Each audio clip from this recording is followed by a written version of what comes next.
All right, let's get this show on the road, baby.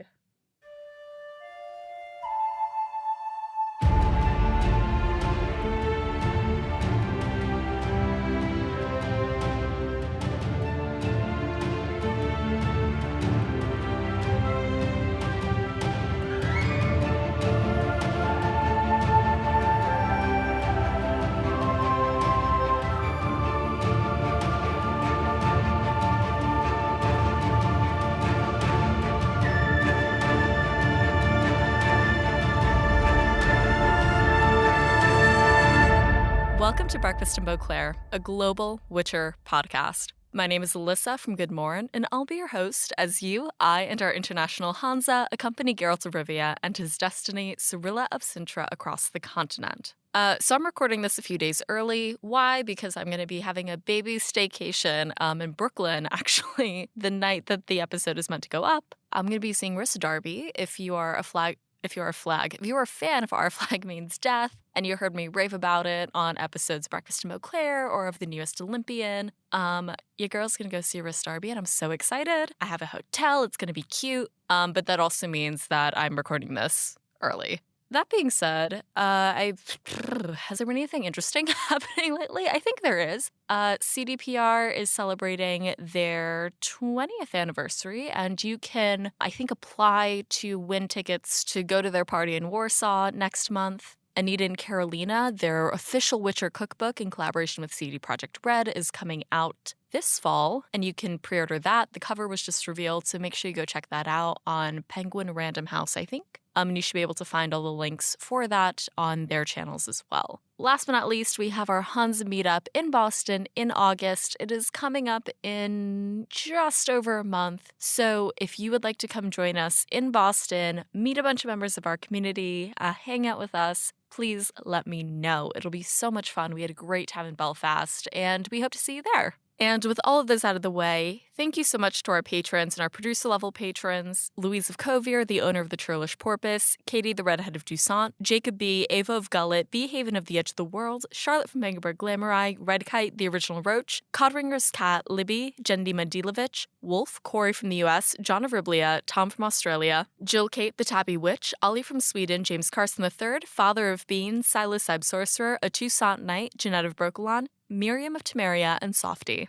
If you'd like to learn more about becoming a patron of the show, head over to patreon.com/breakfastinbeauclair. As always, after this last episode with this batch of guests, our patrons will receive the Quiz of Surprise, and Emma and Dallas were so much fun, as they were on their actual podcast episodes. So if you'd like to hear more of that, you can check out the Patreon at patreon.com/breakfastinbeauclair.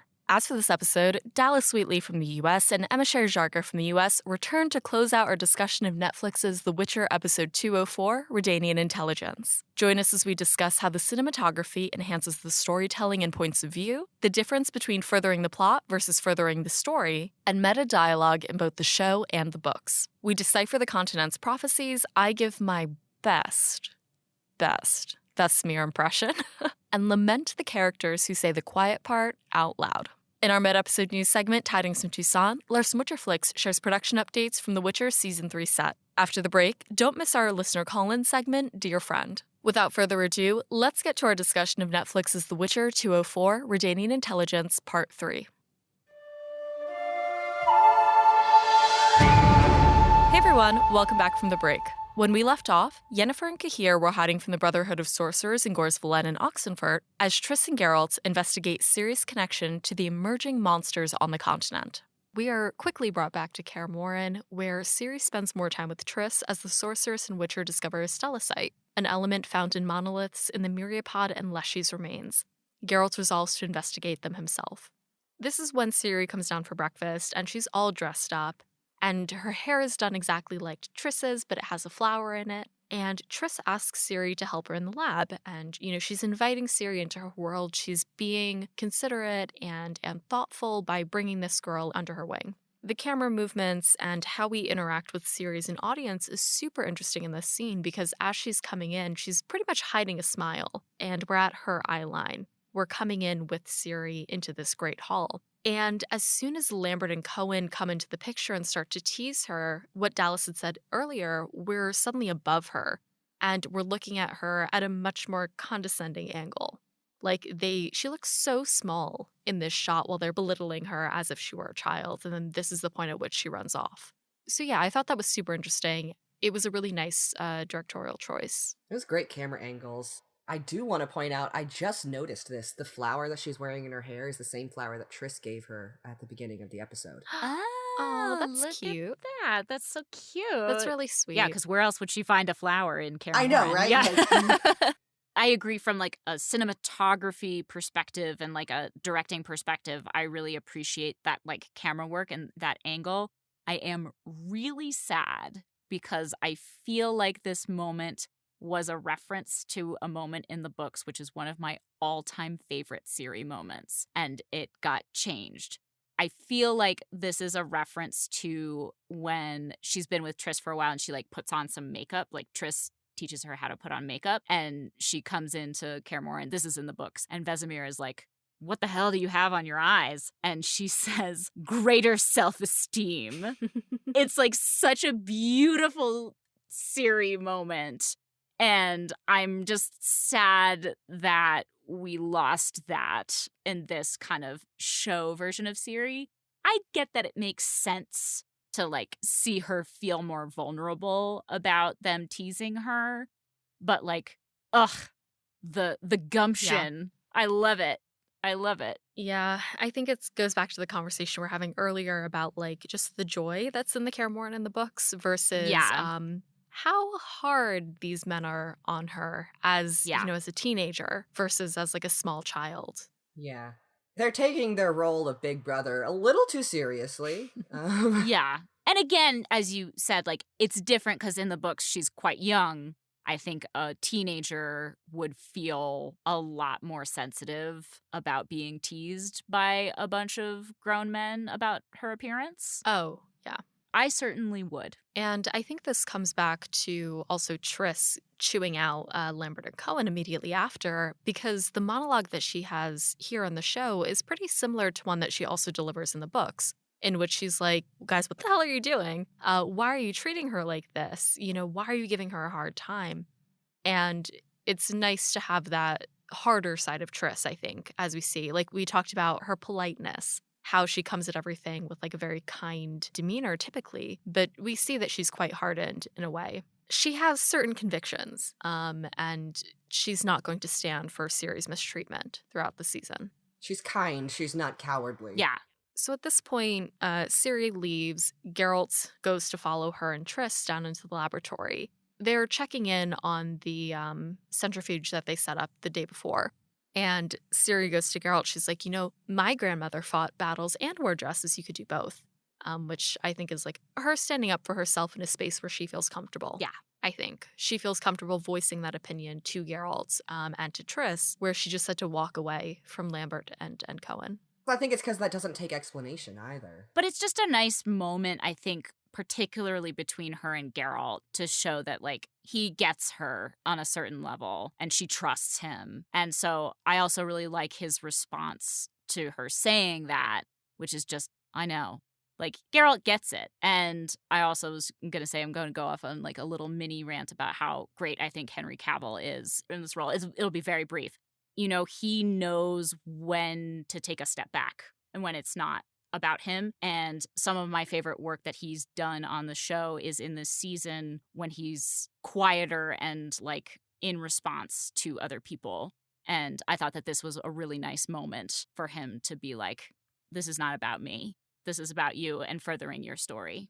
He disappears into this role entirely. When I was rewatching the episode this morning, I was like, I can't even see Henry Cavill. Yeah, I know. Like, I just can't see him. Yeah, no. At all. It's Geralt. He's so good. I mean, we know how much he loves this world and how committed he is to it, and like it shows. The man's a nerd. Oh, the man's a massive nerd. But it really pays off, and I just wanted to make sure to mention that. I love, especially with the more scenes we get between them, the way he just kind of almost oozes respect for this like 15-year-old girl standing in front of him.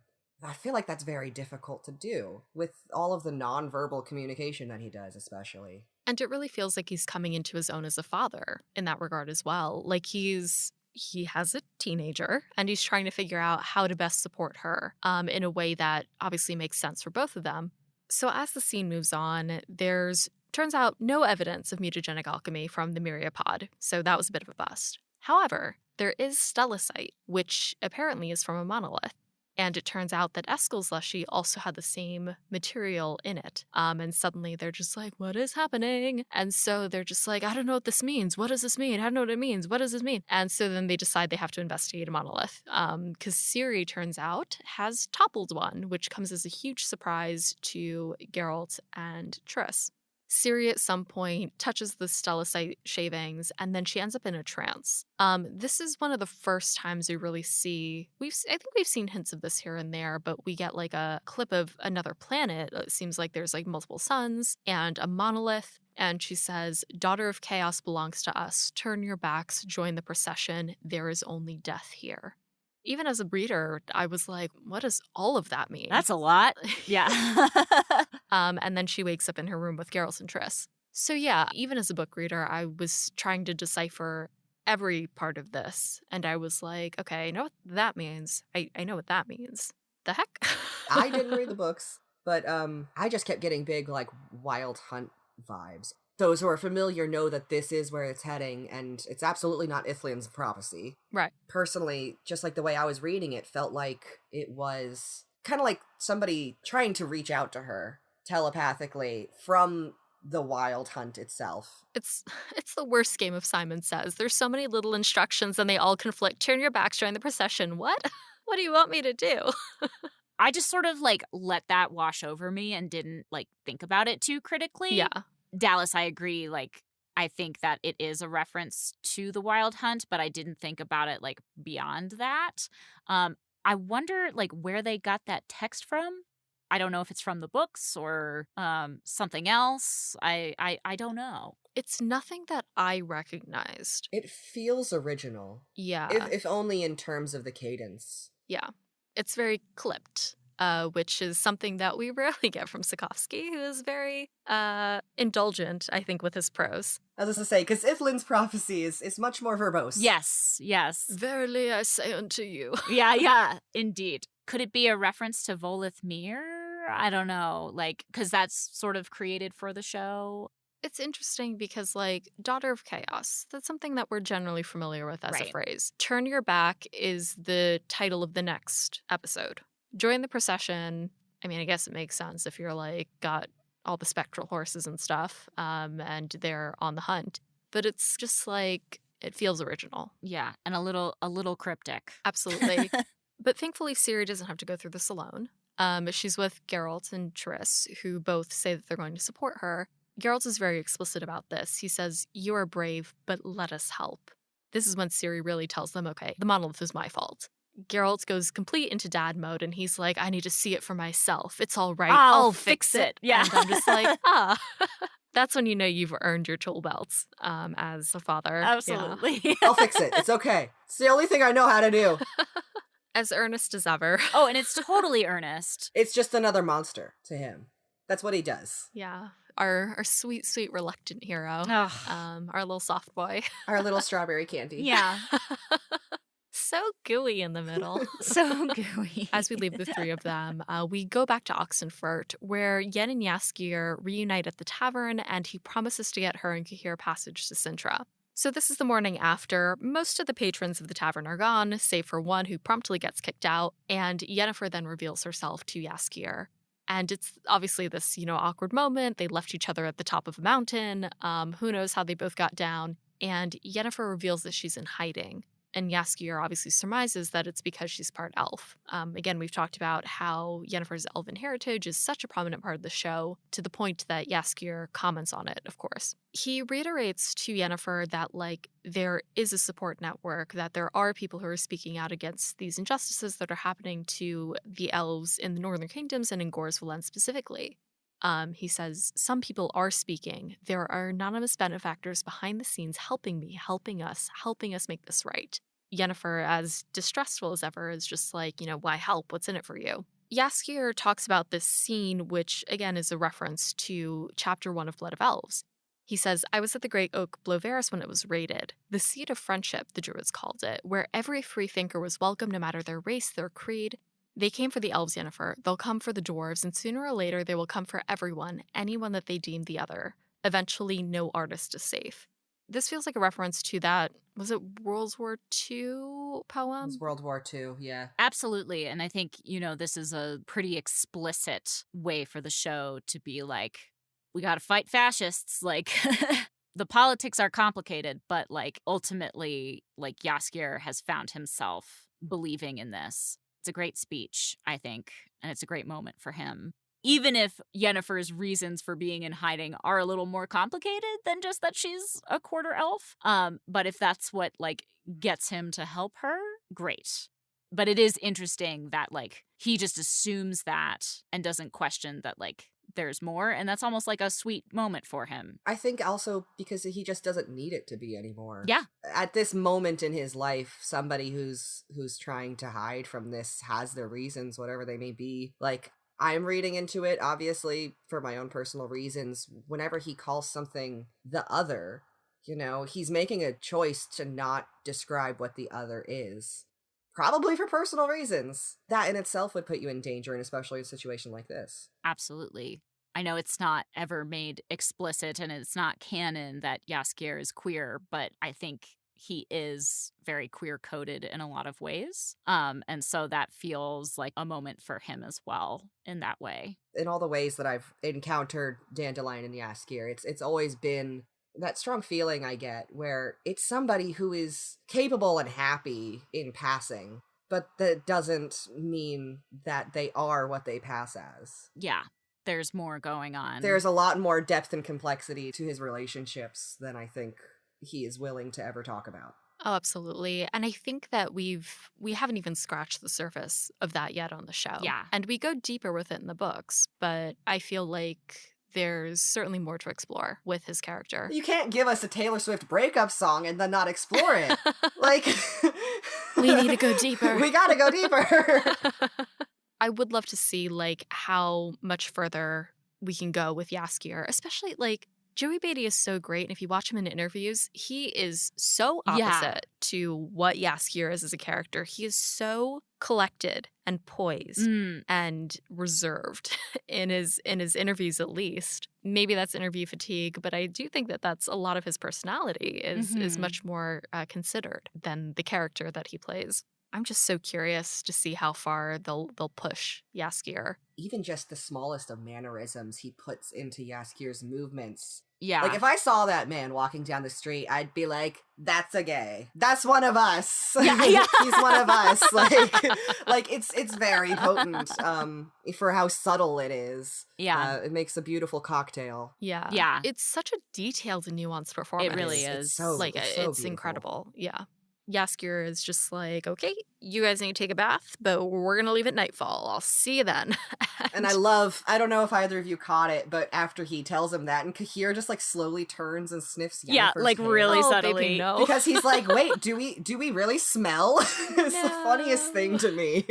And not in a creepy way. It's not. It's more it's just she's the closest thing to his nose at the moment, and he's like, do we smell? huh. Yeah. I guess we do smell. I didn't think about that. Oh, No, it's very these poor funny. babies. It's very I funny. only caught it on my third watch through as well. It's so Me it's too. so small. Yeah. And, at this point, we're brought back to Kaer Morhen, where, with Triss's help, Geralt portals to Istrid's study in Cintra to investigate Ciri's connection to the monoliths. This is when we get this short exchange between Geralt and Triss, in which Geralt tells her, I can't be what you want, Triss, what you deserve. If things were different. And Triss cuts him off and says, they're not. I'm grown enough to understand that. Last night, you were what I was looking for. Your pain. It excited me because I finally felt something again. I understand, I suppose. Sorry, I'm just looking for my red flag to wave. Yeah. I know. I'm I guess on a human level, I understand the desire to want to not necessarily grieve, but just to be with someone as you're processing and as you're struggling. Trauma bonding. Yeah. At the same time, as soon as she said it, every hair on my body was just like, no, no. It was phrased truly terribly, honestly. Yeah. To me, it felt like a moment of like the writers making the subtext text, and maybe it would have been better to not state it so explicitly. I think they could have left the line at, if things were different, and she could say, but they're not, and I'm grown enough to understand that. Like, I think you could have left it at that. Part of the job of acting is, conveying some other things that are maybe going on beneath the surface. And I think that actress is capable of doing that. And I agree, like, just the phrasing feels like a little icky and like not something you would actually say to someone. I think it highlights one of the weaknesses with the show's writing is in some of the more, not necessarily stressful moments, but like the more touchy moments, they have a tendency to want to explain instead of just letting a moment exist and speak for itself. Yeah, I think that's a valid criticism. From a character perspective, I wonder if it does make sense for Triss to be so forthcoming. Yeah. I need to tell you everything that I'm feeling right at this moment. Like, we've talked about how polite she is, and it feels like a break with that for her to just like, no, I need to unload this onto you. It felt more like something she would actually say to another sorceress. Like, I felt his pain in that excitement. Like, it felt more like a confessional among comrades. Alas, it's here. She says it to Geralt's face, and we have to reap the consequences of that. They do have the conversation about, like, these invisible scars that they carry, and she obviously has her visible ones on her chest as well. So they do talk about the pain that they feel, which, is appropriate for the conversation. Yeah. Albeit without all the icky stuff. At this point, Vesemir comes in, and he's just like, you're going to Cintra after you said that you weren't going to go back there. And Geralt I love your like, Vesemir.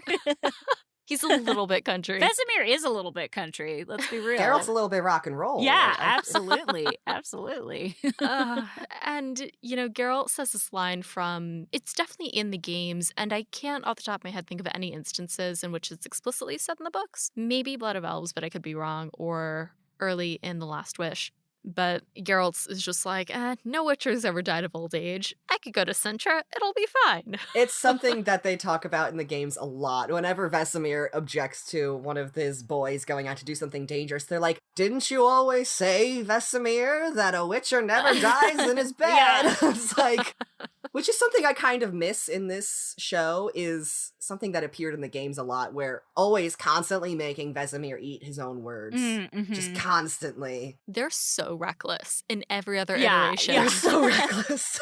It's interesting to see them all confined here where they can only be so chaotic. But yeah, they're a reckless bunch. Yes. Triss offers to portal Geralt to Istredd and Cintra, who conveniently is our big monolith boy, and he studies the heck out of those. Big monolith boy, I love it. Yeah.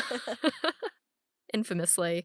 And so we get like a little portal jump, which we will revisit later. Yes. And Geralt says portals are no fun, which is the no fun way of saying I hate portals. So close. So close. Yeah, just he could say I hate portals. Like, we all want him to say it. You can see him holding back in the scene too. When he's like about to say portals, he's just like the tiny little shake of his head, and you're like, I know he wants to say it. Oh, he wants to say it. Let Henry Cavill say I hate portals. Yeah. It's such an uncanny valley of a line of just like, that's not quite right. Just a little bit. Yeah. I do love bringing Geralt and Istredd together. I know that we don't see a lot of that in this episode, but it's one of my favorite things. They share one brain cell at the bottom of a canyon. It's the most ridiculous thing I've seen in this season. And I'm just like, I lost half a brain watching that scene. I love it, though. Yeah. Because it's like a nice little homage to when they meet in the short stories in the books. A shard of ice. Yes, a shard of ice. And I enjoyed it. I enjoyed their one brain cell. They're so dumb. Yeah. I say this with like the biggest so affection dumb. about almost every Witcher character. There are Yeah. so many characters that are so dumb all of the time. And these two together are just like the biggest example of complete buffoonery that I've seen in this series. All of the men in this show all have exactly one brain cell that they share, Yeah. but somehow Istredd always has the brain cell. Yeah. That's the best way I can put it. But he rarely uses it the right way. He just keeps it in a box in his head. He doesn't actually use it. These poor men. I Yeah, know, and I know. that's that with Geralt and Istrid. I also do just love the moment, though, when Geralt, like, comes through the portal and Istrid's like, what the fuck? And Geralt's just like, give me a second. Like, and he sits down. Like, don't kill me until I can catch my breath, essentially. Yeah, exactly. It's like in Princess Bride. Yeah. Oh, wait until you're ready. Yeah. Before we continue our discussion, we're going to hand it over to Lars from Witcherflix for recent news in the Netflix show. When we come back, Dallas, Emma, and I will continue our discussion of Redanian Intelligence.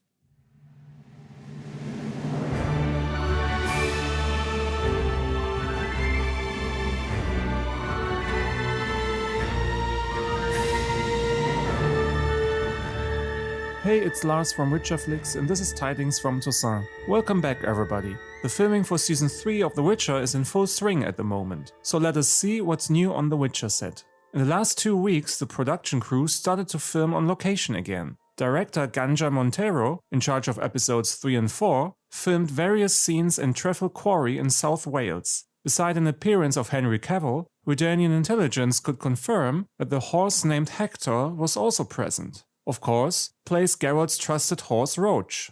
A few days later, the crew moved to Three Cliffs Bay, also in Wales. On a beautiful vast beach, photographers managed to take the first clear pictures of Henry Cavill filming a scene for Season 3. In this scene, Geralt fights against the mage Vilgefortz, who uses a stick for the first time on the show. During the filming of this scene, Vilgefortz was not played by Mahesh Jadoo, but by his stuntman. Last weekend, the Daily Mail posted almost 30 photos from the Witcher set at Brecon Beacons, also in South Wales. These include our first pictures of Henry Cavill, Freya Allen, and Anya Chalotra together. Moreover, these photos include Geralt fighting Rhys, played by Chris Fulton, Yennefer, who wears one of Geralt's swords on her back, or various instances of fire, for example in the form of scorched grass around Ciri, as well as some fiery practical effects. Last but not least, we see Henry Cavill talking with stunt choreographer Wolfgang Stegemann, who was in charge of the fan-favorite Blaviken fight scene from the series' pilot episode. After filming in Wales, the Witcher production crew has left Europe and traveled to the town of Erfurt in Morocco. The small city and the surrounding deserts have already appeared in franchises such as Star Wars, James Bond, or Game of Thrones. Book readers definitely know what scenes are filmed here in the Moroccan desert. Only one word: Korath. Last but not least, thanks to a Redanian Intelligence report, we know about 6 more castings for Season 3 of The Witcher. Actor Ryan Hayes, known for his appearances in Carnival Row or Emerald City, will play the mage Arto Terranova. Polish actress Michalina Olszańska, who appeared in the Polish Netflix show 1983 before, will play a yet unknown sorceress. The other castings include Kate Winter as a character named Putney and Martin Ellis in a role named Barker. Moreover, Harvey Quinn and Poppy Almond will play unknown characters that are involved with other mages. The great number of mages in these new castings hint at a very central event in the book Time of Contempt that is being adapted for Season 3. Anyway guys, that's it for me for today. I hope you all stay safe and well. We'll talk again in the next episode of Breakfast in Beauclair. Until then, thanks again for listening and good luck on the path.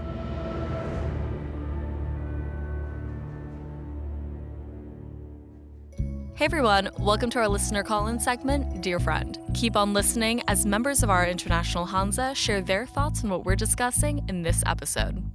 Hi, I'm Michelle in Mexico. I loved seeing Ciri have a Mulan moment. We've seen her try to be really masculine. We see her try to be really feminine. She reconciles this dual nature she has, as everyone has in herself, and she says to both of her role models, you can be both. Thanks to Michelle for sending in their thoughts in episode 204, Redanian Intelligence. Hear your voice in an upcoming Dear Friend segment by emailing greetings@breakfastinbeauclair.com or DMing the podcast for more information. Hey everyone, welcome back from the break. When we left off, Geralt's resolved to investigate the Cintran monolith further, and Jaskier promised Yennefer and Cahir safe passage to Cintra. And in the next scene, Jaskier and Balian help the elves sneak on board a ship bound for Cintra. Out of the 2 elves, one gets a complete arc. Jaskier distracts a guard so that the elves can sneak on board the ship. This is like that meta moment between Jaskier and the guard. You know, they have a conversation about one of Jaskier's ballads, which we then hear in the credits. But really, it's about season 1 of The Witcher. Right. Mhm. The guard is like, it's not your strongest. It's a bit complicated. Took me to the 4th verse to understand that there were different timelines. That magic kiss, that was a bit cheap. I spotted the dragon reveal a mile away. And I don't believe that you slept with a bunch of sexy women. Yeah. Okay, there he was right. Yeah. And then it, you know, goes further because, of course, Jaskier has to say something or else there would be no scene. And this is one of those things where I don't know how to feel about the meta of the moment now. Because Jaskier's response is, you know, if you could write yourself a little song, you could sing yourself whatever you please. But you can't, can you? Because you are sorry, I have to read this like word for word because he improvised, I think, a lot of this.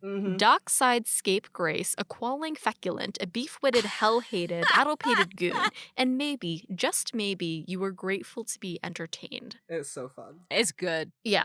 So in terms of like Shakespeare insults, this is pretty freaking good. And this is a delight to watch. In terms of meta moments, I was like, how do I feel about this? I'm not sure still. In the sense of like, if this is the meta moment of the show responding to those who were critical of the first season. Yes. And of the fandom, I assume, at large. Yeah. Sure. And then one would take it to be like, so basically, if Jaskier is the writers of the show are basically saying, fuck you. Is that your issue with it? Or yeah, maybe. Like, it obviously feels tongue-in-cheek. And it's meant to be like a funny haha. Yeah. And like a wink and a nod to everybody. At the same time, I was like, it feels like you said the quiet part out loud. Sure. Yeah, I don't know. What do you guys think? Because you guys are both working writers, actors, right? Yeah, it's interesting to, because I didn't actually make the association that it was about season 1 until you brought that up. I watched it and, like, I definitely had my own secondhand enjoyment just because of the number of, like, shitty Apple podcast reviews I read almost weekly about various shows complaining about this and that, and, like, definitely had my own sort of self-satisfaction in that moment as a creator. Oh, yeah, 100%. I definitely got the meta joke like right away, and honestly I loved it. And I think part of it is because like as artists, as creators, you're constantly being criticized. This is sort of wish fulfillment for everybody to respond to these kind of inane critiques and be like, you know what? If you want to do it a different way, then do it a different way. It didn't feel out of character, I will say, because just knowing Jaskier from season 1 when he's like, Geralt, how's my singing? And it's like finding a pie and finding it has no filling. And it's like, he's improved, you know? He can now think of comebacks. Yeah. Like, we're seeing growth. But also he is constantly seeking validation. Of course. He's very much a fragile artist on the inside. I found that very relatable and funny, and I got that it was a reference to season 1 and the criticisms of season 1. And as someone who really liked that in season 1, I enjoyed the joke. But it is heavy-handed. It's very heavy-handed. And that's a definite choice in like a scripted epic fantasy show like this, which is kind of why I like it, honestly, because I think most shows wouldn't do it. Yeah. But Jaskier provides you with a way that you can. If there's something I admire about the show, it's that, like, if it makes a decision, you know, it's kind of committed to it. And you can't say that about a lot of shows. Right. And there is something about, like, meta humor that really is prevalent in Sapkowski's work, so I'm not surprised to see it here in the way that it appeared. As you said, like, as a creator, like, I get it. Of course, there are times where you kind of just, like, throw your hands up and it's like, this is the way I'm making it. I like it. Yeah. Even just making a joke on Twitter and some guy thinks he has to explain it to you. And you're like, I know what I was saying because I'm the one who wrote the joke. Like, yeah. Maybe that's just the issue with it, is that it just feels so heavy-handed. Like, you were grateful to be entertained. I think they went a little too far. Yeah. I feel like, again, that's one line too far, like with that Tris conversation. Sure. Just like one line too far. Sometimes you need an editor. Yeah. And sometimes your editor needs an editor. Yeah. And that's okay. And I could imagine, like, them having so much fun on set making this. Yeah. That, like, you know, sometimes you got to kill your darlings, but I can imagine that this would be a darling that they didn't want to kill. because I imagine it was such a fun moment to film. They actually did a behind the scenes of this as well, this specific scene. And apparently the guy who played the dockhand and Joey Beatty, they did not rehearse this at all. Oh, wow. They both independently practiced and ran their lines and then just kind of exploded together. To the point where the director was like, did you guys rehearse this? And they were like, nope, we met today. That's incredible. There is something delightful about their exchange, I think. I think regardless of the content, I did really enjoy, like, their dynamic throughout the scene. It felt very, very raw and, like, properly antagonistic, which might actually be due to the fact that they didn't rehearse together. Yeah, sometimes that can be great. And as we've been talking about throughout this whole episode, like, the chemistry between these actors is so good, whether it's, you know, Anya Chalotra and Eamon Farron or Joey Beatty and the guy who plays this dockhand. Like, that's great. That's movie magic there when you can find that kind of chemistry. Committing to the bit. Yes, we love a good commitment. Unlike Geralt and Yennefer. Yeah. As Yennefer and Gahir are kind of arguing about who will cause a distraction because Jaskier seems wholly consumed and the dockhand is on very high alert. Balian then sacrifices himself so the rest of the elves and Yennefer and Gahir can sneak onto the boat. And he stands in the center of the street and he just whispers, like, fuck the North. And it draws everyone's attention. And then he shouts it a little louder, fuck the North, fuck the North. And consequently is pummeled. And we can probably assume that he dies in this scene. Balian gets a complete arc throughout the course of this episode. And it's a quite brutal ending. Yeah. Which I do appreciate them sort of zooming back in on the face. Yes. On his face at the end, because it's that reminder that, like, okay, yeah, maybe he did a dick thing and he left his friend to die, but, like, this is not the way that should end for anybody. And there are human consequences for the efforts that the North is making against the elves. Slamming us back down to earth. Exactly, after that very comical, fun moment. At this point, we're kind of in the end game of the episode. We get these last two scenes between Kaer Morhen and Oxenfurt. And at Kaer Morhen, Vesemir discovers Ciri is a bearer of elven blood, which may allow them to make Witchers for the first time since the sacking of Kaer Morhen. We come to Vesemir, and he's visited Eskel's body where it's been stripped down to its bones completely by the wolves. And on the way back, he discovers Fainwed on the path in the snow where Ciri's blood had spilt earlier in the episode where she first met Triss. And he brings us to Triss, and she's an expert in botany, as we learn. She says that elder blood was wiped from the continent ages ago, and Vesemir reveals that there are legends that elder blood was one of the main components used in the creation of the first Witcher mutagens, which were destroyed in the sacking of Kaer Morhen, which we reference in Nightmare of the Wolf. This scene ends with Vesemir saying, "Destiny has given us a gift, the key to creating more Witchers, Ciri." And at this point as a book reader, I was like, ooh, what's going on? Yeah. What's going on right now? I know. Yeah, it's a very ominous way to end. It felt very out of character. Like, I know Vesemir to be complex, and perhaps I am looking at it from too far ahead in the timeline from the game's perspective, but the idea that Vesemir would be this eager to recreate the things that he's been, like, regretting felt very weird to me. Yeah. Like, maybe it's just a way to set up season 3 and sort of, like, highlighting how valuable Ciri is, essentially. I think it's an attempt to give us the first instance of someone wanting Ciri's blood or Ciri's body for a purpose. Spoilers, we may get more of that from various different angles. I agree.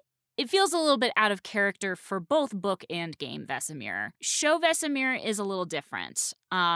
They've made him a little bit less like Grandpa Witcher and a little bit more, I'm trying to think of the right word. Like, they've made him much more desperate. Yeah. I think. But also as if he's got this other agenda that isn't, to me at least, isn't in the books or the games as much. Right. Well, we only get 2 chapters of Vesemir and the other Witchers. Yeah, we really don't get much Vesemir. Yeah.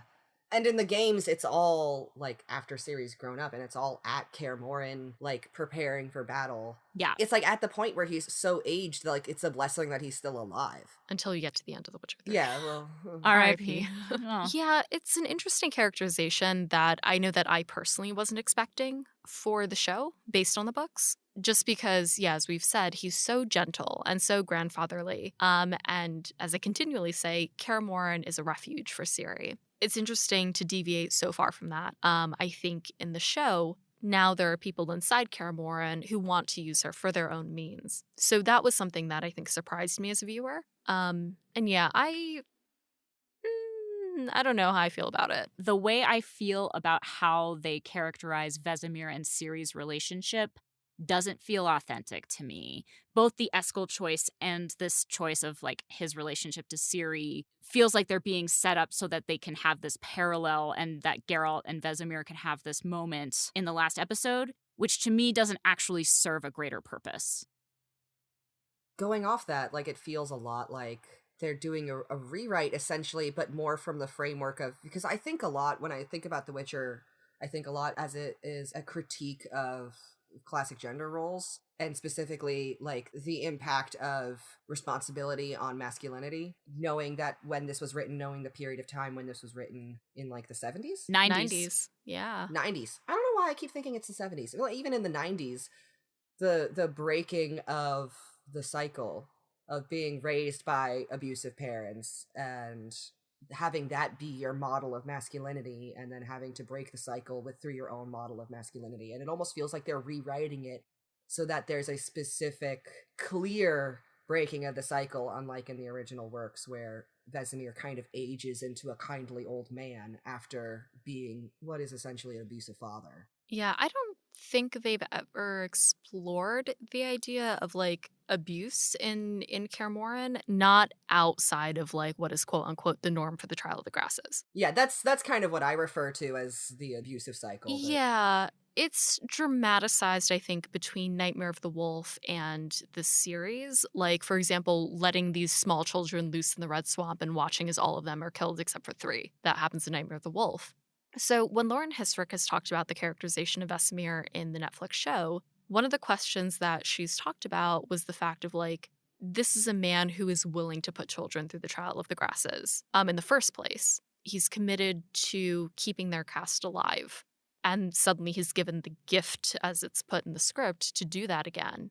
So why wouldn't he take advantage of that, if I'm paraphrasing Lauren Hissrich correctly? Yeah. So, like, with that explained to me, I suppose I understand. Right. It feels like it's almost erasing the complexity rather than adding to it. Ooh, could you expand on that? Yeah, so it feels as if rather than allowing Vesemir the chance to grow and to watch what he described as his own children undergo these trials as full-grown adults, and to see Eskel killed before his very eyes, they have to force themselves to be so emotionally detached in order to essentially weather putting children through deathly trials and coming out the other side still being okay with it.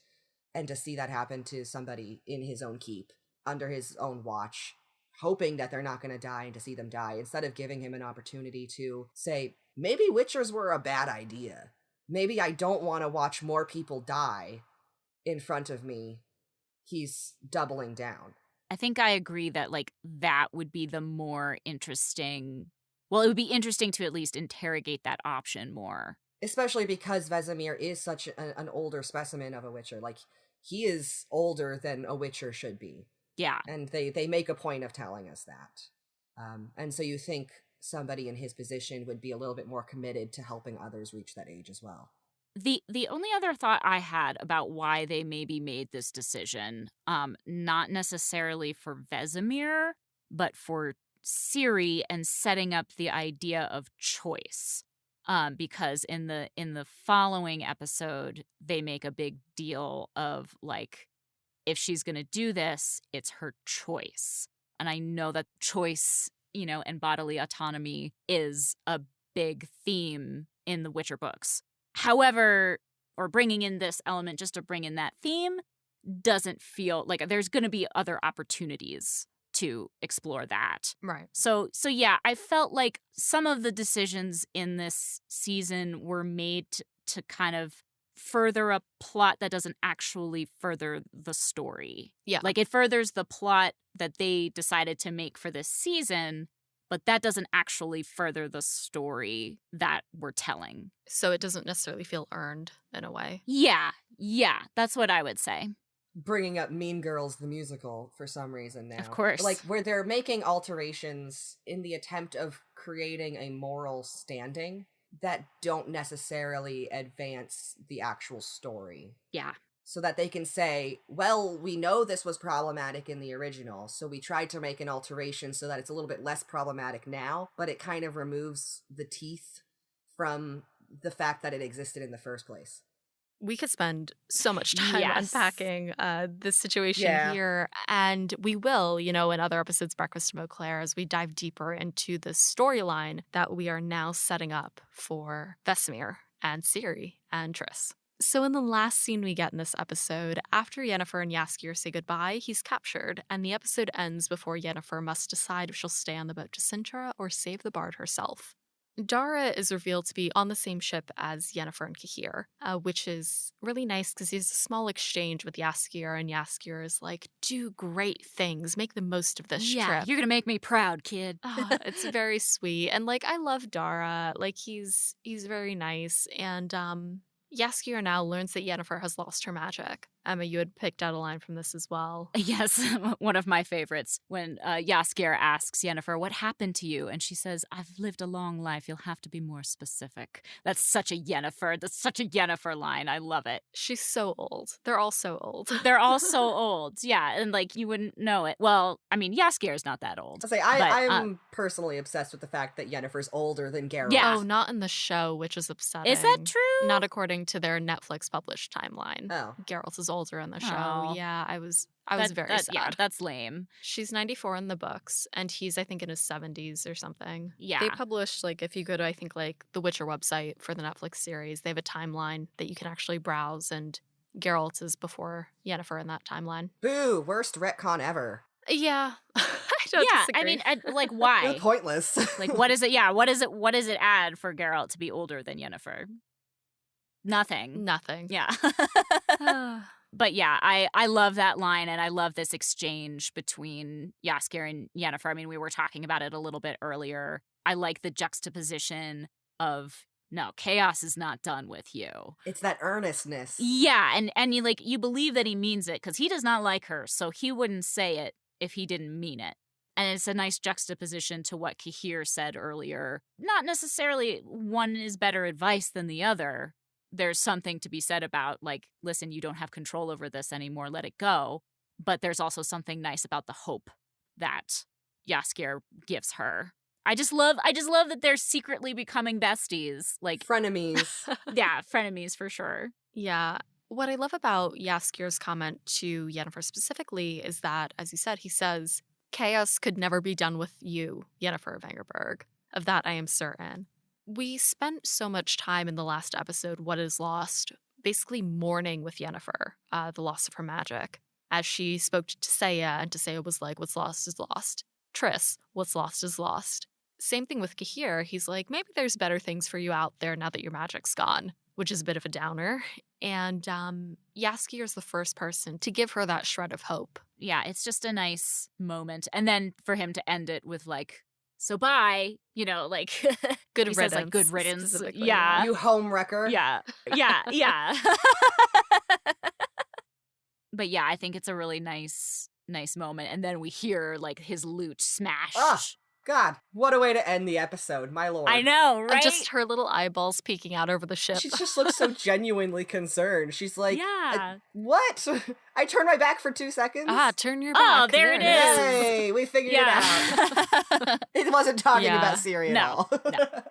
And then you hear Cahir come back to the ship, come back to the ship. I was so afraid she was about to hop off the ship. I was like, don't you fucking dare. Oh, well. I love you, Jaskier, but no. So in the next episode. Yeah, and I mean, that's just the end of the episode. Yeah.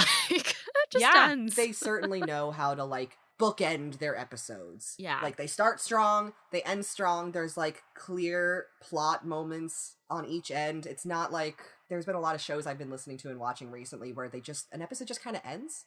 And you're like, I feel like this wasn't written to be an episode. I feel like it was written to be something longer, and then they just kind of chose a middle point. Like what I often do in my episodes. I'm familiar. This seems like a good end. Sometimes you just gotta. I've done it. Sometimes you just have to end somewhere. Unashamed. Yeah. I'm unashamed about my decisions for my health. So that brings us to the end of the episode of The Witcher, and toward the end of our episode. So what did you guys think about this episode as a whole and how it fits into the season? Like I said sort of at the top, this is the episode where I felt like the season really fell into place for me. I really enjoyed the first episode, but it's kind of a continuation of the format of the first season where it's kind of like a one-off story, even though Geralt and Ciri are together. But this episode to me, but like, so much happened in the second episode that was not expected, that I was like, whoa, what's going on here? And the third episode, as you said, is like a lot of sitting with Yennefer, which is a whole storyline that isn't in the books at all. And like we get some of Ciri training, and that's really fun. But this moment is where it, like, as soon as you see Triss at the beginning of this episode, I'm like, aha, I know where the story's going now. And like bringing in Dijkstra, having these really fun, beautiful acting moments between Yennefer and various other characters. It felt like the first episode to me that I was like, I'm on board. It felt like a proper crossroads episode, Yeah. I guess is what I would call it. Especially when you're dealing with the adaptation, but also just knowing that it's the mid-season episode, and those are so hard to hit right. Yeah. And this one felt like it really hit right. Like, you're getting the right amount of action, you're getting the right amount of energy and, like, conflict that you're still feeling like there's room to grow, and there's places that this can move forward into for the rest of the season without feeling like you just got slapped in the face, like in episode 3. Yeah. Still mad about Eskel. I'll never let that go. Yeah. Yeah. But it is what it is. It's its own story now, and I respect that. I feel like Crossroads episode is a perfect way to phrase it, just because obviously at the end of this episode, every single character either has a decision to make or has made a decision that was crucial to the rest of the season. We have Vesemir, who's like, look what I found, like, what are we going to do next? You've got Yennefer, who's deciding whether or not she's going to continue on her journey with Cahir, or if she's going to, break from that and go find Jaskier. And even with Yennefer's internal decision about the witch, which is not something we touched on a lot, but the way that the conversations of chaos might be doing something for her internal conflict that she hasn't told anyone about yet. Oh, absolutely. Yeah. And then, of course, there's also, like, Geralt and Ciri, who, like, now that she's contending with something bigger than herself, what the heck are they going to do in order to fix this, as Geralt so kindly put it? It just feels like, we have all the pieces lined up, and what's next? I just realized where else Turn Your Back is from. Turn your back to the woods, hut, hut. Well, turn your front to me. Turn your front to me, hut, hut. Yeah. We turned that into a terrible Valentine's Day card. Yeah. I want to come back to my hut, hut, and turn your front to me. XOXO Volithmir. I love it. I love the Valentine's That's Day great. cards. I love them so much. They were raunchy. Some I of know. them. Oh, I'm sure. Why don't we exchange genetic material and call it mutagenic alchemy? XOXO Exotris. I wrote that one. That's I'm amazing. ashamed. Oh, Don't be that's ashamed. that's You should be poetry. proud. You should be so proud. That's poetry. You could be a bard. Thank you. Absolutely. Oh my gosh, I can't wait for Tavern Wench number 6. She's there. Yeah. She's gonna be the talk of the town, life of the party, Tavern Wench number 6. Oh, wait on call. Andrzej Sapkowski, call me. Yeah. I'm ready. I'm here for you. Oh my. This feels like a very classic episode of Breakfast with Beauclair. Just like a 4-hour recording and so many tangents. I know. But Oh my so God. fun. So fun. So sorry it took this long. No, I loved it. It's very fun. I love that we were talking for 4 hours about one episode, and we probably could have talked like at least another 2. I didn't even talk about hormone treatments. Oh man. I could spend days. Yeah. Just a whole episode on its own. That's a whole nother episode. Yeah. But this has been so fun. It has. I wish I could just do this all the time. Oh, I would love it. It's so much fun. I want to talk spoilers with you. I know. We're gonna bad. talk spoilers. We're gonna set up Perfect. a wine and spoilers I'm night. gonna finally finish reading the books as well. Yes. Listen to them on audiobook. It's Yeah. delightful. But as we wrap up our show, that will be our show for today. Emma, Dallas, thank you so much for joining us for this episode, and thank you to our Hanza for listening. So where can people find both of you, and is there anything that our community can help you with, or anything that you would like to share with them? I'm on Twitter at Dallas_Hawthorne, like the plant, not with an E at the end. And I make soap. I make audio fiction. You can find my soap at shiresuds.com. Spelled exactly the way it sounds, Shiresuds. I spend most of my time on Twitter, honestly, so if there's anything you want to know about me, just follow my Twitter. You'll find some information somewhere along the way. Me too. And that's pretty much it. I was really happy to be invited on the show, and I'm so glad I got a chance to be here. Thank you. Yeah. And I similarly spend way too much time on Twitter, so you can follow me at The Great Dilemma. I'm also on Instagram with the same handle. And you can also check out my website, emmasherrziarko.com. I have a few upcoming projects, but I can't plug them yet. So so if you follow me on social media, you will find out about some of those. If you are an actor, a voice actor, you're looking for some feedback and you want to check out Skills Hub, check out acting.skillshub.life. And I'm a coach on there. And there's a lot of other amazing coaches on there as well. Some of whom were voice actors in Nightmare of the Wolf. Ooh. I know. So yeah, I think that's it. I think that's what I've got right now. That's just the cherry on top of the Emma Sundae. Well, it was such a pleasure to have you both on. I am so glad that I got to talk to both of you about Witcher, about audio dramas, about everything under the sun. And next episode, join us as we discuss The Witcher Season 2, Episode 5, Turn Your Back. Which now we know why it's called that. Hey! Obviously. Yeah. Hut, hut. Hut, hut, motherfucker.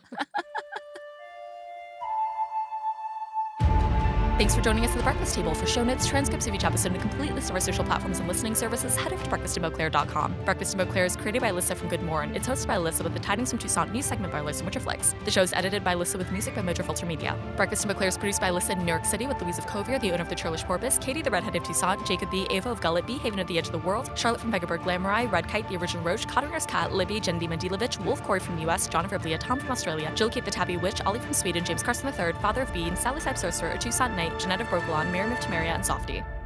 Special thanks to Dallas and Emma for joining us for this episode, and our international Hanza for their support.